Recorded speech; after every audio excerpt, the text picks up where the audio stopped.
Ever been talking with a friend, someone really deep in academia, like working on their PhD or something, Hmm. and they just seem like swamped, but not by the research itself. Uh-huh. More like this pressure to get published, Yeah. specifically in those like top tier A journals. Oh, yeah, those. I know what you mean. It's like their entire academic worth is riding on it. It's crazy how much weight those journals carry. Right. It's like publish or perish is a real thing, not just something people say. Totally. And this whole thing about A journals, it's like the core of what we're diving into today. Right. Getting to the heart of academic obsession, or at least that's how this research puts it. Yeah. Chapter 16 of research methodology, they don't hold back, do they? Not at all. They use terms like obsession, Yes. straight up talking about how fixated everyone is on these A journals. And it's not just about like personal pride or whatever, Well, right? no, it's way more than that. It's like the entire system is kind of built around them. Right. Like the only win that really counts is getting your research into one of these select few publications. Exactly. Even if it means, putting other valuable work on the back burner. Exactly. It's like a laser focus on just that one thing. And what's even wilder is how this pressure, it even trickles down to like the job market. Oh, tell me about it. I've seen it firsthand. Right. I saw this job posting recently, basically said, point blank, must have a strong record of publication in A journals. Yep. Sounds about right. It's almost like they're weeding out anyone who hasn't hit that top tier already. It's crazy. But how did we even get here? Like, how did A journals become this, like, holy grail of academia? Well, it's actually kind of an interesting historical evolution. Oh, tell me more. It goes back to business schools, believe it or not, back in the late 1950s. Business schools. Really? Yeah, they were fighting to be taken seriously. Like they were seen as vocational schools, not real research institutions. They felt like they had something to prove. Exactly. And publishing in those prestigious journals, that became their ticket to legitimacy. I see. A way to show they were doing real, rigorous research. Precisely. It was quantifiable, objective, a way to measure their research output against everyone else. Makes sense. A clear metric for evaluation. But I'm guessing it's not quite that simple. You're right. It's way more nuanced than that. See, at the same time, universities were under increasing pressure, too. Oh, how so? Well, they needed to justify their funding, right? Prove their worth, show a return on investment. Ah, so it all comes back to money, as usual. In a way, yeah. And that's where these A-journal hit counts really came into play. Because it was a number they could point to. Exactly. Hard evidence of their research impact.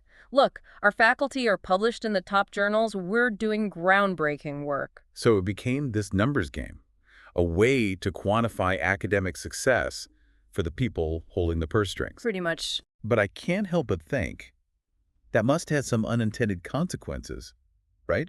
Turning something as complex as academic impact into a simple numbers game. Oh, absolutely. It's wild how this whole system kind of snowballed. Yeah. Researchers chasing prestige, universities needing to prove their worth. Yeah, it's a complex ecosystem for sure. But there's this phrase in the research that's really stuck with me, daunting consequences. Oh, yeah. They weren't afraid to call it out. So let's talk about those downsides. Like when your whole definition of impact boils down to these A journals, what are we missing? Well, think about it this way. When all you're looking for are those big, splashy publications. Right, the ones that'll grab headlines. Exactly. You end up overlooking a ton of valuable research, stuff that might not fit that mold. Because it's not flashy enough. Mm, Or doesn't tick the right boxes for those specific journals. sometimes, yeah. And one of the biggest things that gets stifled is innovation. Oh, interesting. How so? Well, if you're a researcher and you know there's this huge pressure to publish in these top-tier journals, are you going to go for something risky, something unconventional? Probably not.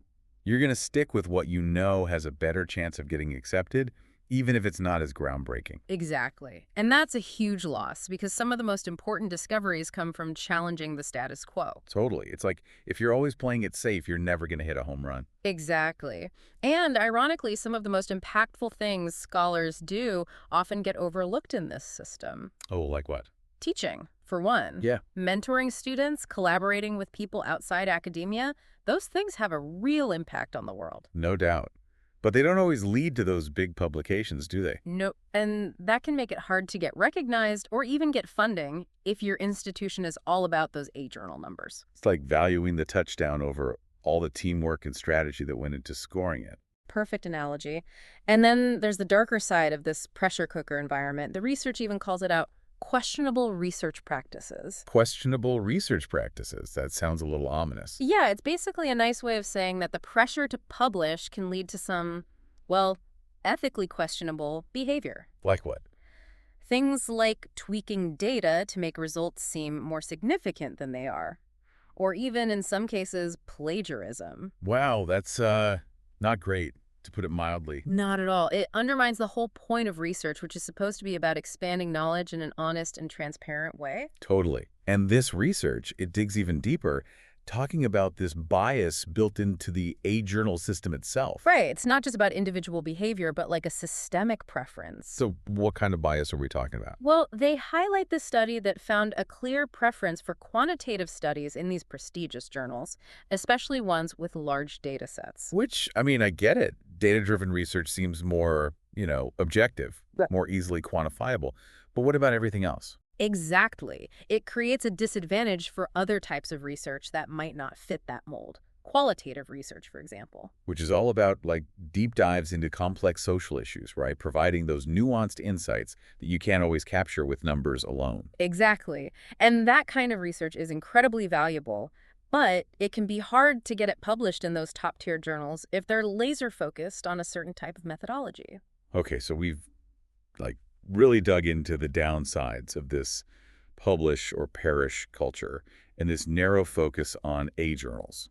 It's clearly got some serious flaws. Yeah, no sugarcoating it in this research, that's for sure. But it doesn't have to be this way, right? Like, there's got to be a better way to understand what makes a scholar's work truly impactful. Oh, absolutely. And the research actually offers a really interesting alternative. Okay, I'm listening. Lay it on me. They call it a multidimensional and multi-stakeholder model of impact. Multi-dimensional, Right. multi-stakeholder. I like the sound of that already. It's like we're thinking bigger, moving beyond just those traditional metrics. Exactly. It's about shifting the perspective. Instead of just citations in a handful of journals, we start asking, like, what's the real-world impact of this research? Who's it actually reaching? It's not just about impressing other academics. It's about making a difference. Precisely. The research breaks it down into 4 key dimensions of impact: theory and research, education, organizations, and society. Okay, so we've talked about the theory and research part, but let's dive into those other dimensions. Like, what does impactful scholarship look like when it comes to education? Well, it's about recognizing the influence scholars have in shaping future generations, right? Sure. Think about those professors who totally ignite a passion for learning in their students. Oh, I've had a few of those. Mm. The ones who make you want to actually read the textbook, not just because you have to. Exactly. Or even those textbooks themselves, the ones that change how we understand a subject. That's impactful scholarship. Absolutely. What about the organization's dimension? How does research make a difference in that realm? That's all about research that's being used by the people on the ground, you know? Yeah. Managers, consultants, policymakers, people actually making decisions. So it's about bridging that gap between the ivory tower and the real world. Exactly. Research that helps organizations innovate, become more effective, that kind of thing. Research that actually gets used, not just like gathering dust on a shelf somewhere. Exactly. And then we come to societal impact, probably the most big picture dimension of them all. Right, like the ultimate goal research that helps make the world a better place. That's it. This is research that's informing policy, tackling social issues, trying to solve those really complex problems we're facing. It's funny, the research actually gives examples of some scholars who are doing this really well. Oh, yeah. Like who? Professor Michael Hitt, Professor Susan Jackson, just to name a couple. Yeah. Their work, it's not just advancing their own fields, but it's having this ripple effect outwards. They're like those academic decathletes that the research talks about, right? Yeah, Good at multiple things, making a difference on multiple levels. exactly. Which is so inspiring because it shows that it's possible to break out of that publish or perish mold. But how do we make that the norm, not the exception? Right. It's going to take a real shift, both from institutions and individual researchers. So what needs to change? Give us the action plan. Well, for universities, it starts with rethinking those reward systems. Instead of just counting up publications in A-journals. Exactly. Recognizing and rewarding a wider range of contributions, teaching, mentoring, community engagement, those things matter too. It's about valuing impact in all its forms. Exactly. And universities need to prepare future scholars for this too, right? Doctoral programs need to equip them with the skills to thrive in a system that values this multidimensional impact. So not just training them to write those stellar journal articles, but to communicate their work broadly, to collaborate effectively, all of that. Precisely. It's about nurturing well-rounded scholars. And on the individual level, the research suggests developing a personal impact development plan, or PIDP. A PIDP that's kind of catchy, I like Yeah. it. It's like your own personal roadmap for making a difference. That's a great way to put it. It helps researchers define their goals, their values, what kind of impact they want to have. So it's about empowering researchers to take control, to think strategically about how their work can create real change. Exactly. It's not about abandoning rigorous research, but about broadening our definition of success. So for anyone listening who might be feeling trapped in that pressure cooker of publish or perish, take a minute. Think about what your personal impact development plan would look like. What kind of impact do you want to have on the world? What kind of scholar do you want to be? Those are the questions right there. Keep asking those tough questions and keep diving deep. We'll catch you in the next episode.